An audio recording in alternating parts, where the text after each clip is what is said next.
Ahamdi, that feeling, I, kartrutva, I am the doer, I am the enjoyer, I am the possessor. So much, no, something more belongs to me. Does anything belong to us? Suppose you make a house or you buy a property. When the body falls, the property will be extracted and put on your chest. बोलिए ना क्या? वसुंधरा में हमने एक CARD बनाया, जो foundation stone लेकर थे समय, उस समय मैंने कहा हमारी सेंटर वसुंधरा में रहेगी और वसुंधरा की ही रहेगी, कोई उसको नहीं ले जा सकेगा. It will remain here. You may make an individual house for you under your ownership, but mind you, it will remain within Delhi or wherever it is. It is never going to be yours. You may think it is mine. Nothing is yours. Okay, can you take your body when you go? Others will dispose it of. What is it that we are saying? Aham dihi. What is this aham? If you ask me, it is only a referral point. What? See, our interactions will be possible only when I, the subject, is there, you, the object, is there, he, she, it, they, objects are there. Unless there are objects and subject, there cannot be an interaction. So, it's only a referral point, I. When I say I, am I? You look at me and then say, Swamiji, you. So, am I or am I you?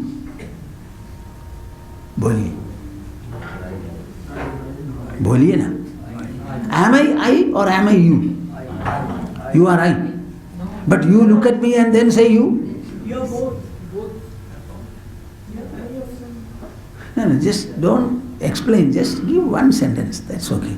Or one word. Now another man looks at me and they, Swamiji, he. So what am I? Am I, you or he? For me, I become I. For the others, I become you and he. So it is not just I. It is equally you. It is equally he, she, it, they. That also.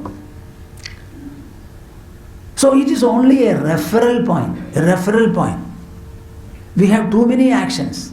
Sensory actions, mental actions, intellectual actions. All these are to be coordinated. So it's a concentric point. It's a concenter. That's all. And you are not knowing it and then says the earth also belongs to you. You are I. The earth belongs to you. Wonderful. Wonderful. We have nothing else to say. My house belongs to me.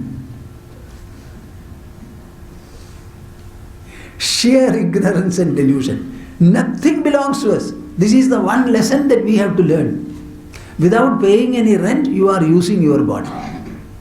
Without paying any rent. But whatever you have made, you have to pay rent, tax, etc. But for the body, no tax is due. So, ahamdhihi, tato bandha, tato vyatha. From there arises bondage. Bondage.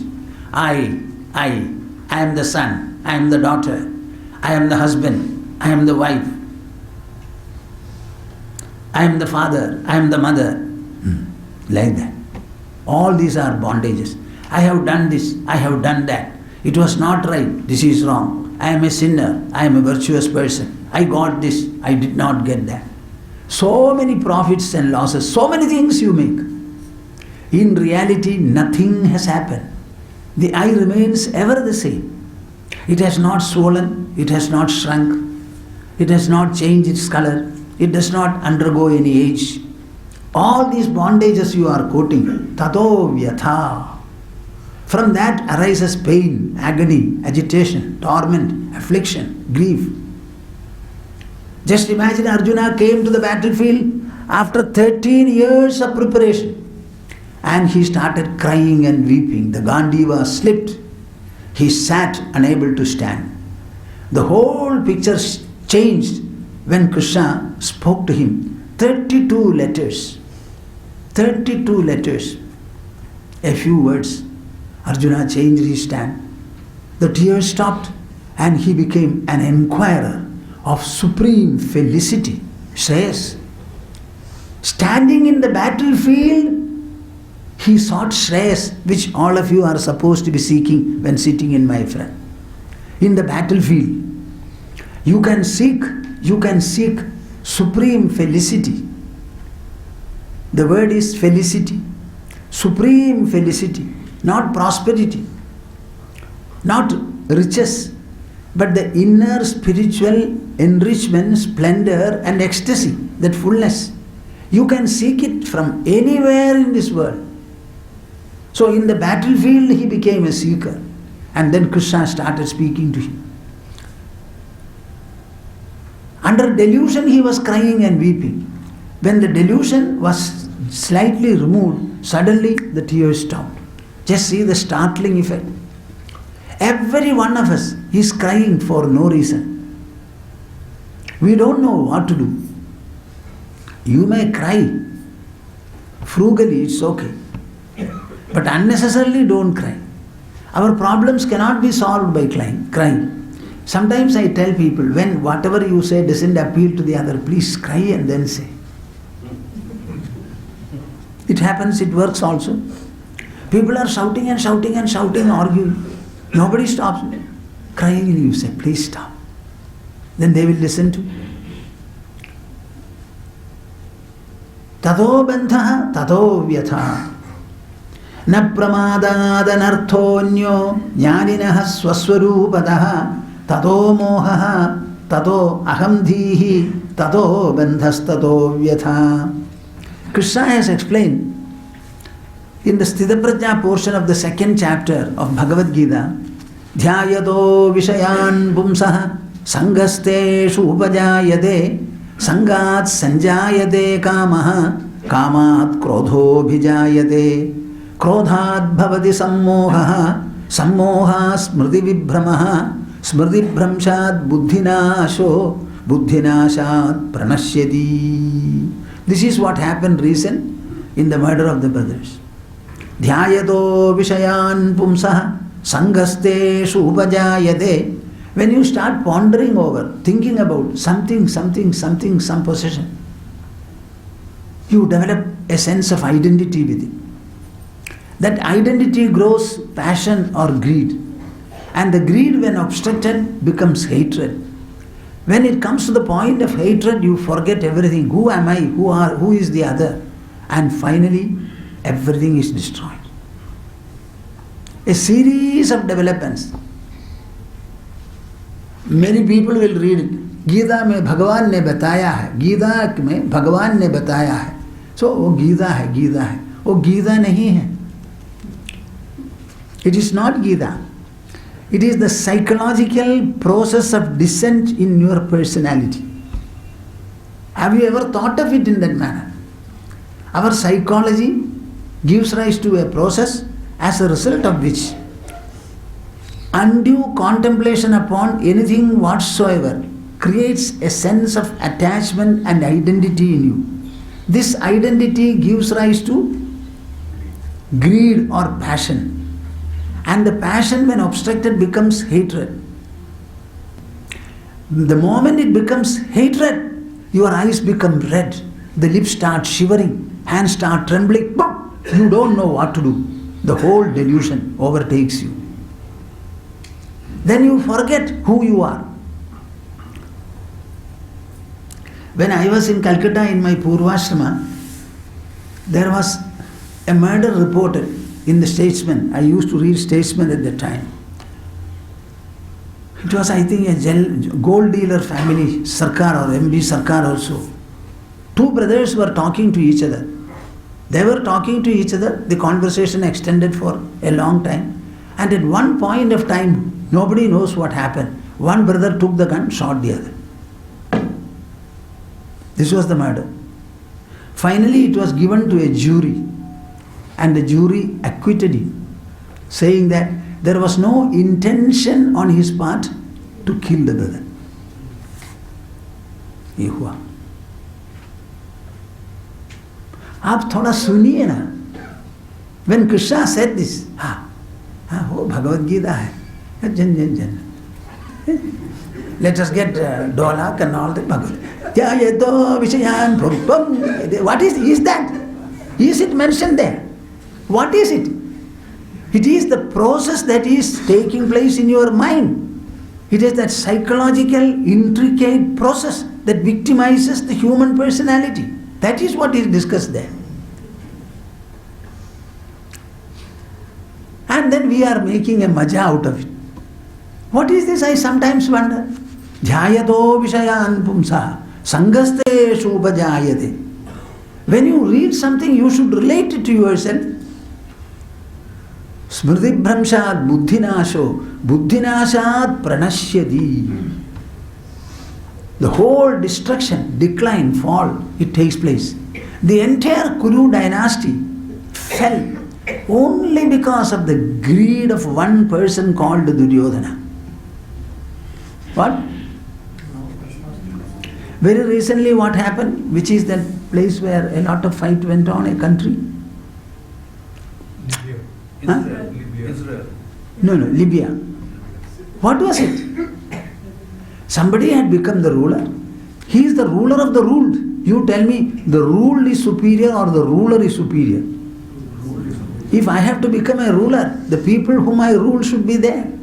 If my people do not want me, how long can I survive? How long can I survive if they don't want me? But he decided, the children also said this and that. And finally, just imagine, one person, every international war is fought only because of the minds of two people. One Napoleon, one Hitler, one X, one Y. That one person. Everything is Dhyayato Vishayan Pumsaha Sangasteshu Upajayate Sangat Sanjayate Kamaha Kamat Krodho Vijayate Krodhat Bhavati Sammohaha Sammohat Smriti Vibhramaha Smriti Bhramshat Buddhinashaha Buddhinashat Pranashyati. One Duryodhana succeeded. What all did he do? The crime he has done, I think the world is yet to do. What is that crime? Making a wax palace and inviting his enemies with a lot of affection, regard, etc., making them stay there and setting fire to it. I don't think such a thing we have not done. Everything else maybe we have done. This is what has happened. Can you imagine the greed in one man's mind bringing so much of calamity, colossal calamity? Understand that you have such a mind, my dear souls. Better be careful. Careful. Careful. That carefulness is what is emphasized here. That carelessness can lead to any extent of destruction. And the whole thing is psychological. It is not an economic process. It is not a physical process. It is not a chemical process. It is, on the other hand, a psycho-intellectual process. A psycho-intellectual process. Vishayabhimukham drishtva vidvamsamapi vismritihi vikshepayati dhidosaihi yosha jaramiva priyam. Vishayabhimukham drishtva Vishayabhimukham drishtva vidvamsamapi vismritihi vikshepayati dhidosaihi vikshepayati dhidosaihi yosha jaramiva priyam yosha jaramiva priyam Vishayabhimukham drishtva vidvamsam api vidvamsamapi vismritihi vikshepayati dhidosaihi yosha jaram iva jaramiva dhidoshair yosha jaramiva priyam. See, he is giving an example, a very good example. Vishayabhimukham drishtva vidvamsamapi vismritihi vikshepayadi. The intellectual knowledge will not be able to help you always. Our buddhi is supposed to exercise its beautiful influence from time to time on the mind. I always have a complaint. What is that? All of you are intelligent. You are using your intelligence also. The whole world is progressing everywhere only because of the human intelligence. I always say what? I said this during our 2-day summit of Foundation for Restoration of National Values. The world is always ruled by intelligence and money. The world is always ruled by money and intelligence. Money cannot make intelligence, but intelligence can make money. Now we have no money and we don't want it also. But we have intelligence. We don't want money to rule the country, but we would like intelligence to rule the country. And if we try, we shall make sure that it does so. If all of you can stand by my side, I am very sure that I will be able to ensure that good and very good intelligence begins to rule the country. And we will also prosper. We are already prospering. So we are using our intelligence only for external, economic, industrial and other purposes. Just like we are using our intelligence on the material structure of the world, we must also start using our intelligence on our own mind. The intelligence is the same. You apply it on your own mind, on your own mind, on your own mind. How did Sri Rama say, all in an instant, I will have left Ayodhya before the sun sets? He had the same mind which you have. When I ask you, you will say, Swamiji, I will not go. Your answer is, I will not go. But Rama's answer was, I shall go. Both resolutions, both resolves came from the same mind. Why are you setting limits to your mind? So our intelligence should always be introspecting over our own minds and behavior, attitudes, moods, responses, reactions, as a result of which we will be able to improve the mind every day. So I have a formula. I don't know whether you will accept it. We are interacting with the world. Maybe domestic interactions, professional interactions and societal interactions you have every day. This is in the outside world. There you may progress, may not progress, you may be beset with obstacles, many things may take place. Parallelly, there should be another process in you. What is that process? Every day should be a day of additional enrichment to your mind. What? This additional enrichment does not interfere with your external activity and interaction. Keep a watch on your mind. One day has passed, have I got more enriched? I am speaking about mental enrichment. I was talking to one Mr. Ray, who was the Chief Justice of Supreme Court in Calcutta. So during the conversation I told him, our people may be poor, but they are enriched by their poverty, I said. He was a judge, so he said, Swamiji, I would like you to explain this. What is meant by enriched by poverty? Do you get the idea? Huh? We all become sannyasins. What for? Sannyasa means what? It is a vow of austerity. It is a vow of poverty.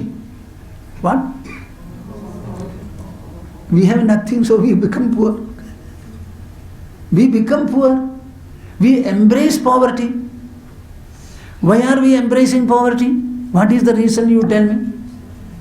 Whether you agree or disagree, when one person becomes a sannyasin, is he not declaring that I am poor? And he is resigned to it. And similarly he says, it is a vow of austerity. My whole life will be one of austerity, poverty. I will be standing by truthfulness. And my whole life will be a surrender, a complete reliance on God, providence. These are primarily the 4 important vows of sannyasa. Why are we taking it and wanting to abide by it? Is it not for our enrichment? Huh? You don't agree? Why a meek agreement? At least in a discussion you cannot accept this. Huh? What is wrong in poverty? I don't understand. Shall I tell you a story? Huh? I don't know whether I have said it. I might have said it. See, for 17 years I have been conducting a program, Gita Tattva Samiksha, in Trichur town. It is an epoch-making event there when I started it. 17 years have passed. Next February it is going to be 18. I shall have completed the whole of Bhagavad Gita, one chapter every year. So, for that program, when I go there first time, along with Ma and Nuthan Swamiji, they give us a reception. That reception is a traditional Kerala reception, where they keep a plate with some flowers and one or two lamps lit there, and that is called a thali is kept, and women properly dressed will be there to receive us in 2 rows. This is the Kerala traditional reception. So this was going on right from the beginning. So one year, the person who was responsible for it, UK Nair, Unnikrishnan Nair, his wife Rama suggested that we have got the cultural heritage class. So let us take children from that class also for this reception. So Ma said that Rama is speaking like that, what do you say? I say it's okay, but I would like this matter to be discussed with their parents before taking the girls. Because the Trichur people will have their own aristocracy and resourcefulness, etc. So they will come with good bangles, necklace and so many other things. Now the children we are taking from here, obviously they will not have all these things. So will they be happy, or taking them they will feel, a sense of inferiority and denial, etc. So this matter should be discussed. So we called 2 or 3 mothers and asked them that this is the question. A suggestion has come that we take our children, we have no objection, we would be liking, happy, but the trouble is, what about the standard difference, style difference in the two? What do you say about it? You know what these mothers said? Swamiji, it does not matter. Our children will go in their dress and in their standard. Let them come in whatever their standard is. But our children should be taken and we are very happy, they said. You tell me what will be your answer. You tell me, is not that mother enriched by her poverty? Boliye na thoda. Your riches cannot penetrate the mind. Your poverty cannot contaminate your mind. Our mind is perfectly insulated from all material entanglements. Mind is not matter. Mind is not matter. Your material laws and processes do not the least touch and involve your spiritual mind. Will you agree or not? Yes. क्या बोलते हैं आप? Push! दुनिया में कुछ नहीं है. चुप! What is this? The mind is the one to be enriched, to be empowered. Try to create, generate and preserve inner abundance, inner affluence, inner opulence.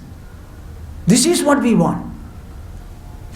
We become sannyasins and we embrace poverty only because in the hands of poverty and privation and denial alone, the mind will be obliged to rise to greater and greater heights of excellence. I really don't understand what is wrong with us. You don't possess anything, but you only have a possessiveness created by your mind. Am I clear or not? Yes. Is this audience intelligent enough to understand what I say?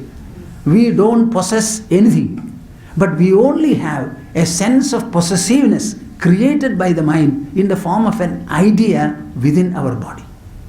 When you say, I have a house, where is your house? Is it on your back? You are taking and carrying it. The house remains there. You remain elsewhere, separate from it. So what remains is, in your mind you have a sense of possessiveness. So my dear souls, we don't possess anything at all. We only have possessiveness as a psychological note in our mind. Am I right or not? Yes. All that is required is for enrichment of the mind. Leave this possessiveness or possess the entire universe.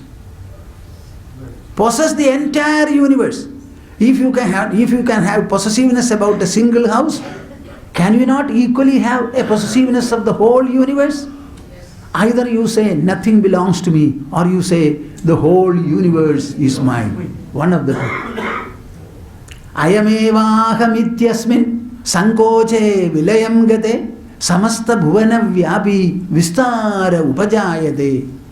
These are all wonderful shlokas, wonderful maxims. I don't know what happened to us. Our education is filled with Western material, chaff. Indian material we have no regard for. Ayamevahamityasmin sankoche. I am this limited body, I am this limited self. When that sankocha, that construction dissolves, samasta bhuvanavyabi vistara upajayate.